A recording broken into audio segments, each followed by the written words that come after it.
राजकोट का वांछित आरोपी सूरत से पकड़ा गया। माधव प्रियदास जी के सागित लालजी ढोला को गिरफ्तार कर लिया गया। सूरत की सठाना पुलिस ने उसे गिरफ्तार कर लिया। शिकायतकर्ता से गौ विद्यालय और पोईचा जैसे मंदिर बनाने के नाम पर जमीन निवेश के नाम पर पैसे वसूले गए। निवेश के बाद हाथ खड़े कर दिए। राजकोट के भक्तिनगर पुलिस स्टेशन में 10 लोगों के खिलाफ शिकायत दर्ज की गई है, जिसमें यह वांछित आरोपी को पकड़ लेने में सूरत की सठाना पुलिस को सफलता प्राप्त हुई है। जी मैडम, लालजी ઢોલાની અટકાયત થઈ છે, શું છે સમગ્ર મામલો?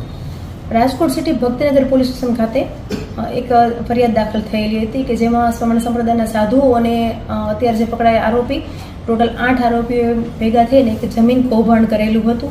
એના અનુસંધાને અમને રાજકોટ સિટી પોલીસથી ક્રાઇમ બ્રાન્ચ આપણી ક્રાઇમ બ્રાન્ચને ટીપ મળેલી। એ ટીપ અમને કે સરથાણા પોલીસ વિસ્તારમાં આરોપી હાલ હાજર છે અને એ અનુસંધાને સરથાણા પોલીસ વિસ્તારમાં તે આરોપીને ઝડપી પડેલ છે। જે ઝડપાયેલા આરોપી છે તેનો શું રોલ છે?